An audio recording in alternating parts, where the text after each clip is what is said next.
¿Qué viene a tu mente cuando piensas en las palabras pobres e injusticia? Si eres como yo, muchas imágenes inundarán tu mente, quizás sean personales, algo que te sucedió a ti o a alguien que conoces. Quizás tus pensamientos pasen a una escala más global. Mi mente regresa a los años 1933 y 1945. Bajo el liderazgo de Adolfo Hitler, la Alemania nazi participó en un horrible acto de genocidio. Pretendieron exterminar por completo a la raza judía de la faz de la tierra. En 1945, cuando el régimen de Hitler fue derrotado, 6 millones de los 9 millones de judíos que se calculaba vivos habían muerto. Pero hay más en la historia que debería inspirar a todos los seguidores de Jesús. Regresaré a este evento enseguida. Ejemplos así nos ponen los pelos de punta y nos hacen pensar en la siguiente pregunta clave. ¿Qué deberíamos hacer con los pobres y la injusticia?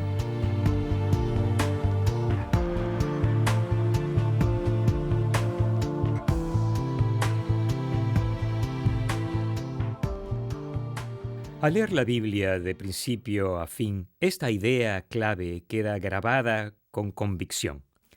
Creo que Dios llama a todos los cristianos a mostrarles compasión a las personas necesitadas. Salmos 82, versículos 3 y 4 nos hace un llamado y además conforma nuestro versículo clave. Defiendan la causa del huérfano y del desválido. Al pobre y al oprimido háganles justicia. Salven al menesteroso y al necesitado. Líbrenlos de la mano de los impíos. En este contexto, Dios les habla a los reyes y los jueces del mundo. Ellos se reúnen en la gran asamblea para oír los casos que se les presentan. Decidirán justamente o olvidarán a los débiles y oprimidos en favor de los que pueden beneficiarlos.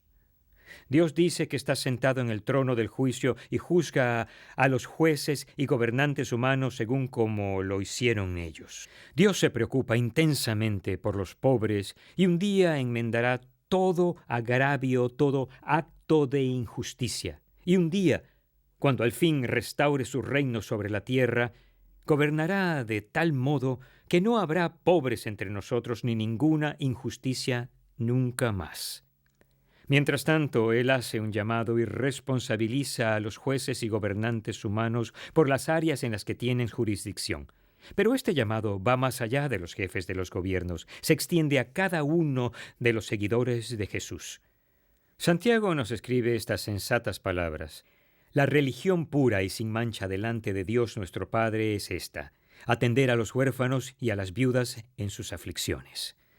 Los más vulnerables e impotentes en aquel tiempo, e incluso en el nuestro, son los niños y las viudas ancianas. La palabra de Dios nos dice que la situación de los pobres y la injusticia son asuntos de los seguidores de Jesús. Él llama a todos los cristianos a mostrar compasión por los necesitados. En esta ocasión en particular, un líder religioso judío le pregunta a Jesús, ¿quién es mi prójimo? Él intentaba conseguir que Jesús limitara en público la definición de prójimo a las personas que son como nosotros, de igual denominación, la misma raza y muy educadas, en esencia personas que lo tienen todo. Con una definición más estrecha, él podría concluir que estaba cumpliendo todos los requisitos de la ley, amar a Dios y amar a su prójimo. Y si puedo eliminar a los samaritanos, los gentiles y los de baja condición y similares de la lista de prójimos, lo estoy haciendo bien. Es lo que este hombre pensó. Las palabras que salen de la boca de Jesús conforman una historia.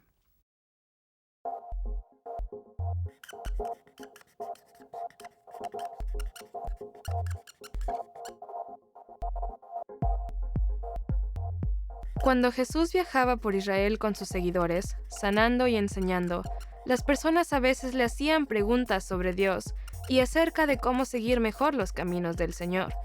Muchas veces, Jesús utilizaba historias para comunicar lo que quería que la gente entendiera. En una ocasión, un hombre que era un experto religioso intentó probar a Jesús.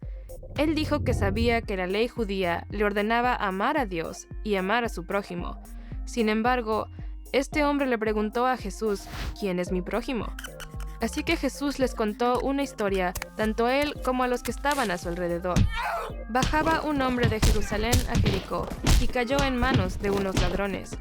Le quitaron la ropa, lo golpearon y se fueron, dejándolo medio muerto. Resulta que viajaba por el mismo camino un sacerdote judío, quien, al verlo, se desvió y siguió de largo. Así también llegó a aquel lugar un levita, otro líder religioso judío, y al verlo se desvió y siguió de largo. Pero un samaritano, un integrante de un grupo de personas a quienes los judíos despreciaban, que iba de viaje, llegó a donde estaba el hombre y, viéndolo, se compadeció de él. Se acercó, le curó las heridas con vino y aceite y se las vendó.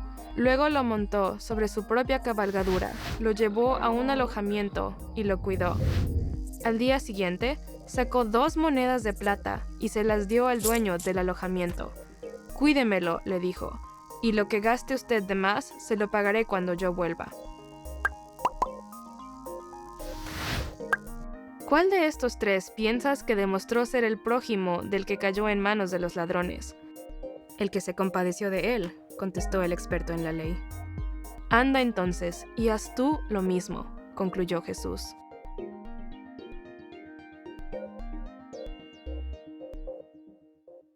Nadie pasó por alto que los 2 individuos que habían ignorado por completo al hombre necesitado eran líderes religiosos y que quien ayudó al hombre necesitado era un samaritano, una raza que los líderes religiosos judíos menospreciaban. El ámbito de la ayuda es práctico e implica la excelencia, una relación personal y sacrificio. Jesús luego replantea la pregunta original. ¿Cuál de estos 3 piensas que demostró ser el prójimo del que cayó en manos de los ladrones? «El que se compadeció de él», contestó el experto en la ley. «Anda entonces y haz tú lo mismo», concluyó Jesús. La pregunta correcta no es «¿quién es mi prójimo?», sino «¿quién demostró ser un prójimo?». Una maestra de la escuela le contaba a su clase la historia de un buen samaritano. Describió la situación con gráficos detalles para que sus alumnos captaran el dramatismo. Y le preguntó a la clase, si vieran a una persona a un lado de la carretera herida y sangrando, ¿qué harían? Una de las niñas rompió el silencio. Creo que vomitaría. Antes de ser críticos con el sacerdote y el levita, admitamos que se necesita un corazón compasivo y un estómago fuerte para no huir ante quienes están heridos. Pero como cristianos no debemos huir, sino avanzar a ellos e involucrarnos. Imagina si cada uno hiciéramos nuestra parte para ser un buen prójimo. Un buen amigo mío es escritor y cineasta. En un festival de cine, un grupo de personas vio una vieja película de la vida de Corrie ten Boom titulada El refugio secreto. Corrie fue uno de los valientes que proporcionaron un escondite para que los judíos se ocultaran de Hitler y su ejército. Después de la película, un anciano se acercó a mi amigo y le comentó de los jóvenes en bicicleta que ayudaban en el transporte y a poner a salvo a aquellos judíos. Mi amigo le preguntó cómo sabía tanto de aquellos jóvenes. La respuesta, yo era uno de ellos. Hans Pauli se llamaba, un joven cristiano que estudiaba física en la universidad en Holanda. Se sintió afectado por las injusticias contra los judíos. Hizo lo mismo que un puñado de jóvenes estudiantes cristianos. Dejaron la universidad y se unieron para hacer algo al respecto. Al final, muchos de aquellos estudiantes perdieron sus vidas, pero fueron los responsables de salvar las vidas de cientos de judíos que vivían en Holanda. Durante varios años, Hans contó esta historia con largas conversaciones con mi amigo y el meticuloso diario que guardaba. La historia de esos valientes jóvenes cristianos se conserva en una película titulada El regreso al refugio secreto. Cada vez que veo esa película, mis ojos se llenan de lágrimas y entonces recuerdo las palabras del salmista. Defiendan la causa del huérfano y del desvalido, al pobre y al oprimido háganles justicia. Salven al menesteroso y al necesitado. Líbrenlos de la mano de los impíos. Alguien calculó que el 5% de la población participó en matar a los judíos. Solo otro 5% de la población se puso en pie para detenerlo, pero el 90% de la gente no hizo nada. Nada. No hicieron nada mientras seres inocentes eran perseguidos, torturados y asesinados. Jesús llama a sus seguidores a integrar ese 5% de los que hacen algo para ponerse al lado de los pobres y contra la injusticia. ¿Estás dispuesto?